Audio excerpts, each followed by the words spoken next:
प्रिय विद्यार्थियों, नमस्कार। सभी को स्वागत है आप सभी का एक और नई वीडियो के अंदर। तो आज की इस वीडियो के अंदर अपने बात करने वाले हैं आरसीईटी एग्ज़ाम से संबंधित टॉप 35 एमसीक्यूज़ के बारे में। जी हाँ, टॉप 35 एमसीक्यूज़ जो कि आपके यानी न्यू सिलेबस पर आधारित हैं और प्रीवियस आरसीईटी एग्ज़ाम में जो पूछे गए हैं उन्हीं क्वेश्चनों के आधार पर अपने ये जो वीडियो है वो लेकर आए हैं।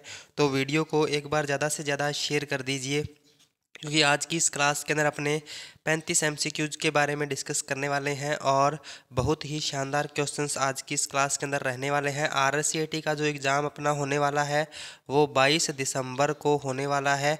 जी हाँ, 22 दिसंबर 2024 को जो आरसीईटी का एग्ज़ाम अभी अपने होगा उसके लिए अपने ये इंपॉर्टेंट क्वेश्चंस की एक सीरीज़ को शुरू किया है और आज इस सीरीज़ का छठा वीडियो है। इससे पहले अपने 5 वीडियो चैनल के ऊपर अपलोड कर चुके हैं, तो अगर आपने उनको नहीं देखा है तो चैनल पे विजिट करके आप उन वीडियोज़ को देख सकते हो। तो अभी अपने आज की इस क्लास को शुरू करते हैं। तो फर्स्ट क्वेश्चन आपको स्क्रीन के ऊपर दिखाई दे रहा है। विंडो 11 में कौन सा नया फीचर उपयोगकर्ताओं को खुले एप्लीकेशन को विशिष्ट लेआउट में व्यवस्थित करने की अनुमति देता है? विंडो 11 में कौन सा नया फीचर है जो उपयोगकर्ताओं को खुले एप्लीकेशन को विशिष्ट लेआउट में व्यवस्थित करने की अनुमति देता है? तो ये आपको बताना है। तो इसका आंसर क्या हो जाएगा? जल्दी से जल्दी इसका आंसर कमेंट कीजिए और जिस क्वेश्चन का आंसर आपको पता होता है उसका आंसर आपने कमेंट में ज़रूर से बताना है। तो इसका राइट आंसर आपका हो जाएगा स्नैप लेआउट, यानी ऑप्शन नंबर ए है वो इसका राइट आंसर हो जाएगा, स्नैप लेआउट। उसके बाद नेक्स्ट क्वेश्चन है अपना, दिनांक और समय प्रदर्शित होता है। दिनांक और समय कहाँ पर प्रदर्शित होता है? तो टास्क बार पर होता है या स्टेटस बार पर होता है, सिस्टम ट्रे पर होता है या फिर लॉन्च पैड पर होता है? तो दिनांक और समय कहाँ पर? ये अपना डेस्कटॉप होता है। डेस्कटॉप के यानी नीचे वाली साइड एक लाइन यानी टास्क बार दी होती है। टास्क बार के राइट साइड में यहाँ पर अपने को टाइम एंड डेट है जो शो होता है। तो यानी ये जो एरिया होता है इसको क्या बोलते हैं? सिस्टम ट्रे बोला जाता है। तो ऑप्शन नंबर सी इसका राइट आंसर हो जाएगा। ऑप्शन नंबर सी यानी सिस्टम ट्रे। सिस्टम ट्रे के ऊपर अपने को क्या है? दिनांक और समय है जो प्रदर्शित होता है। तो ये इसका राइट आंसर हो जाएगा। नेक्स्ट क्वेश्चन है, कंप्यूटर में किसी फाइल या फोल्डर को स्थायी रूप से हटाने के लिए हम इसका उपयोग करते हैं। यानी कंप्यूटर में अगर आपने किसी फाइल या फोल्डर को स्थायी रूप से हटाना है तो हम किसका प्रयोग करते हैं? तो ये आपने बताना है। यानी अगर आप कोई फाइल ऐसी है जिसको रिसाइकल बिन के अंदर नहीं भेजना चाहते हो, परमानेंट रूप से आप हटाना चाहते हो, तो अपने किसका यूज़ करते हैं? अपने शिफ्ट प्लस डिलीट का यूज़ करते हैं। अपने शिफ्ट प्लस डिलीट का यूज़ करते हैं, शिफ्ट प्लस डेल का यूज़ करते हैं। यानी ऑप्शन नंबर सी है, ऑप्शन नंबर सी इसका राइट आंसर है वो हो जाएगा। कंप्यूटर में किसी फाइल या फोल्डर को स्थायी रूप से हटाने के लिए हम अपने शिफ्ट प्लस डिलीट का यूज़ करते हैं। नेक्स्ट क्वेश्चन है, कंप्यूटर को बूट करने के लिए आवश्यक है। कंप्यूटर को बूट करने के लिए क्या आवश्यक है? तो डीबीएमएस है, मोडेम है, ऑपरेटिंग सिस्टम है या फिर एमएस ऑफिस है? तो कंप्यूटर को बूट करने के लिए, बूट करने का मतलब क्या होता है? सबसे पहले ये अपने देख लेते हैं। बूट करना क्या होता है? बूट करना होता है चाहे अपने कंप्यूटर को स्टार्ट करना होता है, चाहे अपने कंप्यूटर को स्टार्ट करना होता है या फिर अपने रीस्टार्ट करना होता है। तो ये जो प्रक्रिया होती है वो क्या कहलाती है? बूट करना कहलाती है। कंप्यूटर को स्टार्ट या रीस्टार्ट करना। तो यानी ये इसके लिए क्या आवश्यक है? तो ये आपको बताना है। तो ऑपरेटिंग सिस्टम इसका राइट आंसर हो जाएगा।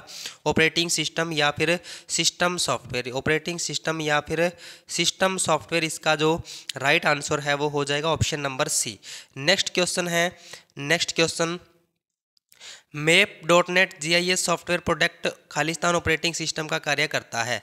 Map dot net GIS software product है जो यानी कौन से ऑपरेटिंग सिस्टम पर कार्य करता है?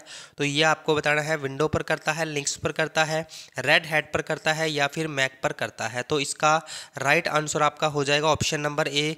यानी ये कौन से ऑपरेटिंग सिस्टम पर कार्य करता है? तो ये विंडो पर कार्य करता है। तो ऑप्शन नंबर ए है, ऑप्शन नंबर ए इसका राइट आंसर है वो हो जाएगा option number A. Next question है, निम्नलिखित में से कौन सा एक सिस्टम सॉफ्टवेयर है? निम्नलिखित में से कौन सा एक सिस्टम सॉफ्टवेयर है? तो डिवाइस ड्राइवर है, टेली है, स्प्रेडशीट है, टेक्स्ट एडिटर है? तो कौन सा एक सिस्टम सॉफ्टवेयर है, तो ये आपको बताना है। इसका आंसर क्या हो जाएगा, तो इसका राइट आंसर आपका हो जाएगा डिवाइस ड्राइवर। यानी डिवाइस ड्राइवर, सबसे पहले डिवाइस ड्राइवर क्या होता है, यानी अपने कंप्यूटर के साथ में कोई भी आप यानी एक्स्ट्रा कोई भी हार्डवेयर कनेक्ट करते हो तो उसको चलाने के लिए जो सॉफ्टवेयर कंप्यूटर के अंदर इंस्टॉल किया जाता है उसको बोला जाता है डिवाइस ड्राइवर। जैसे कि प्रिंटर हो सकता है, आपका स्कैनर हो सकता है, और इसके अलावा आप अगर वाईफाई के लिए कोई यानी डिवाइस लगाते हो, ब्लूटूथ के लिए कोई डिवाइस लगाते हो, तो एक्स्ट्रा अगर आप कोई भी डिवाइस उसके साथ में कनेक्ट करते हो तो उसको चलाने के लिए जो सॉफ्टवेयर अपने कंप्यूटर के अंदर इंस्टॉल करते हैं वो डिवाइस ड्राइवर कहलाता है। और डिवाइस ड्राइवर यानी सिस्टम सॉफ्टवेयर का ही पार्ट्स होता है, तो ये भी आपने इसके बारे में ध्यान रखना है। तो ऑप्शन नंबर ए इसका राइट आंसर है वो हो जाएगा। उसके बाद नेक्स्ट क्वेश्चन है, मेमोरी मैनेजमेंट स्कीम जो प्रक्रियाओं को मेमोरी में गैर स्तरीहित रूप से संग्रहित करने की अनुमति देती हैं। मेमोरी मैनेजमेंट स्कीम जो प्रक्रियाओं को मेमोरी में गैर स्तरीहित रूप से संग्रहित करने की अनुमति देती है, तो वो कौन सी है? स्पूलिंग है, स्वैपिंग है, पेजिंग है या फिर रीलोकेशन है। तो इसका आंसर आपको बताना है। तो इसका राइट आंसर जो है वो हो जाएगा option number C. Option number C यानी पेजिंग है वो इसका राइट आंसर हो जाएगा। मेमोरी मैनेजमेंट स्कीम जो प्रक्रियाओं को मेमोरी गैर स्तरीत रूप से संग्रहित करने की अनुमति देती है, तो पेजिंग इसका राइट आंसर हो जाएगा। और क्लास को एक बार ज़्यादा से ज़्यादा आप शेयर कर दीजिए। जो भी स्टूडेंट्स क्लास को देख रहा है वो यानी क्लास को ज़्यादा से ज़्यादा शेयर कर दीजिए। और अगर अभी तक आपने चैनल को सब्सक्राइब नहीं किया है तो चैनल को भी ज़रूर से सब्सक्राइब कर लीजिए, क्योंकि RCET कंप्यूटर कोर्स से संबंधित आपको सारी की सारी जो जानकारी है वो इस चैनल के माध्यम से हम देते रहेंगे। तो ज़्यादा से ज़्यादा इसको शेयर कर दीजिए। उसके बाद नेक्स्ट क्वेश्चन है, विंडो 11 में डिफ़ॉल्ट वेब ब्राउज़र कौन सा है? विंडो 11 में डिफ़ॉल्ट वेब ब्राउज़र कौन सा है? तो इंटरनेट एक्सप्लोरर है, एज है, क्रोम है या फिर फायरफॉक्स है। तो इसका राइट आंसर आपने बताना है कि विंडो 11 में डिफ़ॉल्ट वेब ब्राउज़र कौन सा है। तो विंडो 11 या 10 में अगर डिफ़ॉल्ट वेब ब्राउज़र पूछे तो माइक्रोसॉफ्ट एज हो जाएगा। Option number B, Microsoft Edge इसको यानी बोला जाता है। और यही अगर विंडोज़ 7 का पूछे तो फिर इंटरनेट एक्सप्लोरर होता है। यानी ये भी इसमें विंडो 11 का पूछा गया है, तो विंडो 10 और 11 में सेम ही होता है, Microsoft Edge. Option number B इसका राइट आंसर हो जाएगा। नेक्स्ट क्वेश्चन है, कौन सा ऑपरेटिंग सिस्टम कंप्यूटर के बीच नेटवर्किंग का समर्थन नहीं करता है? कौन सा ऑपरेटिंग सिस्टम है जो कंप्यूटर के बीच नेटवर्किंग का समर्थन नहीं करता है? तो ये आपको बताना है। जल्दी से जल्दी इसका आंसर कमेंट कीजिए। इसका आंसर क्या रहने वाला है कि कौन सा ऑपरेटिंग सिस्टम है जो कंप्यूटर के बीच नेटवर्किंग का समर्थन नहीं करता है? तो इसका राइट आंसर आपका हो जाएगा विंडोज 3.1। विंडोज 3.1 यानी ऑप्शन नंबर बी है वो इसका राइट आंसर हो जाएगा। नेक्स्ट क्वेश्चन है, बूटिंग इंस्ट्रक्शन खालिस्तान के अंदर संग्रहित है। बूटिंग जो इंस्ट्रक्शंस है वो किसके अंदर संग्रहित होती हैं? रैम में होती हैं, ऑपरेटिंग सिस्टम में होती हैं, फ्लॉपी डिस्क में होती हैं या फिर रोम में होती हैं। तो बूटिंग इंस्ट्रक्शन जो होती हैं वो किसके अंदर संग्रहित होती हैं? तो ये अपने रोम में संग्रहित होती हैं। यानी ऑप्शन नंबर डी है, ऑप्शन नंबर डी इसका राइट आंसर है वो हो जाएगा।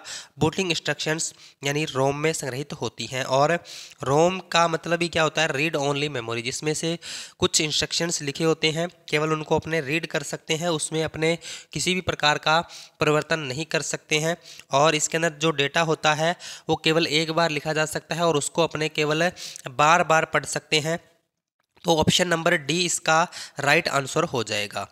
नेक्स्ट क्वेश्चन है, NTFS का पूर्ण रूप है। NTFS का पूर्ण रूप क्या है? NTFS का पूर्ण रूप क्या है? तो ये आपको बताना है। इसका आंसर क्या हो जाएगा आपका? Option number C. Option number C है वो इसका राइट आंसर हो जाएगा, न्यू टेक्नोलॉजी फाइल सिस्टम। यानी NTFS का फुल फॉर्म क्या हो जाएगा? न्यू टेक्नोलॉजी फाइल सिस्टम हो जाएगा। ऑप्शन नंबर सी है वो इसका राइट आंसर हो जाएगा। नेक्स्ट क्वेश्चन, निम्नलिखित में से कौन सा एक ऑपरेटिंग सिस्टम है? कौन सा एक ऑपरेटिंग सिस्टम है? तो ये आपको बताना है। इंटेल है, .NET है, विंडो NT है या फिर रैम है। तो कौन सा एक ऑपरेटिंग सिस्टम है? तो ये आपको बताना है। तो इसका जो राइट आंसर है वो हो जाएगा option number C, window NT। Window NT जो है वो विंडो का ही एक ऑपरेटिंग सिस्टम है विंडो एनटी। तो इस प्रकार का यानी इसका जो राइट आंसर है वो हो जाएगा option number C. Option number C है वो इसका राइट आंसर हो जाएगा। नेक्स्ट क्वेश्चन, GUI की कौन सी विशेषता नहीं है जो उपयोगकर्ताओं के लिए किसी प्रोग्राम को सीखना आसान बनाती है? यानी GUI की कौन सी विशेषता नहीं है जो उपयोगकर्ताओं के लिए किसी प्रोग्राम को सीखना आसान बनाती है, तो ये आपको बताना है। तो इसका राइट आंसर आपका हो जाएगा detailed key stroke commands. Option number C, option number C इसका राइट आंसर हो जाएगा। Detailed key stroke commands जो हैं वो GUI की विशेषता नहीं है।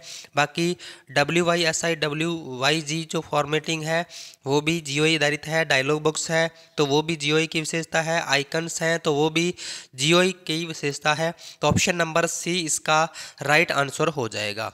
नेक्स्ट क्वेश्चन है, खालिस्तान ऑपरेटिंग सिस्टम में प्रतिक्रिया समय बहुत महत्वपूर्ण है। यानी कौन से ऑपरेटिंग सिस्टम में प्रतिक्रिया समय बहुत महत्वपूर्ण है? तो मल्टीटास्किंग है, बैच है, रियल टाइम है या फिर ऑनलाइन है। तो इसका राइट आंसर जो है आपका वो हो जाएगा real time. Option number C, option number C इसका राइट आंसर हो जाएगा। रियल टाइम ऑपरेटिंग सिस्टम में यानी प्रतिक्रिया समय बहुत महत्वपूर्ण होती है, तो ये इसका राइट आंसर हो जाएगा। नेक्स्ट क्वेश्चन है, सॉफ्टवेयर एजेंटों को इन नामों से भी जाना जाता है। सॉफ्टवेयर एजेंटों को इन नामों से भी जाना जाता है। ट्रांसजेंट्स के नाम से, नोबट्स के नाम से, बिल्जार्ड्स के नाम से या सॉफ्ट बोट्स के नाम से। तो हाँ जी, इसका राइट आंसर आपका क्या हो जाएगा? Option number D, soft boats. यानी इनको किस नाम से जाना जाता है? सॉफ्ट बोट्स के नाम से जाना जाता है सॉफ्टवेयर एजेंटों को। तो ऑप्शन नंबर डी इसका राइट आंसर हो जाएगा। नेक्स्ट क्वेश्चन, निम्न में से कौन सा एक ऑपरेटिंग सिस्टम नहीं है?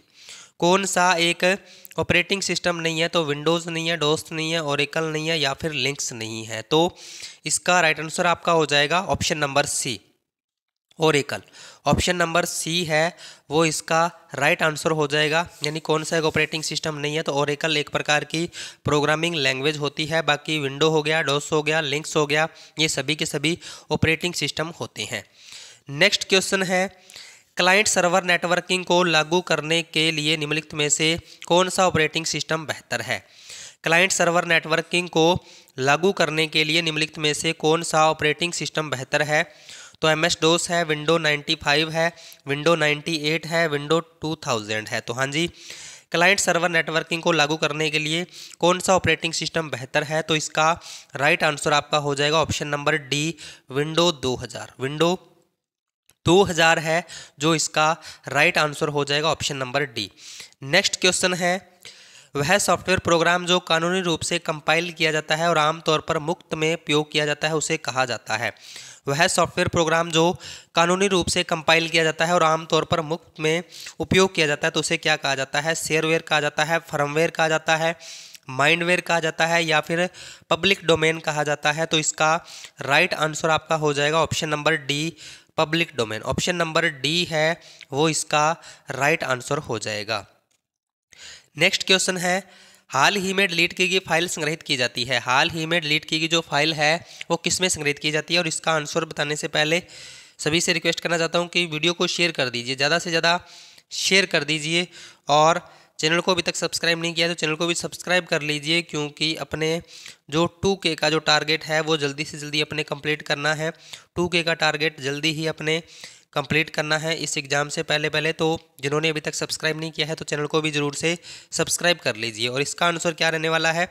तो हाल ही में डिलीट की गई जो फाइल्स है वो किस में संग्रहित होती है? तो वो रिसाइकल बिन के अंदर संग्रहित होती है, रिसाइकल बिन में। ऑप्शन नंबर ए इसका राइट आंसर हो जाएगा।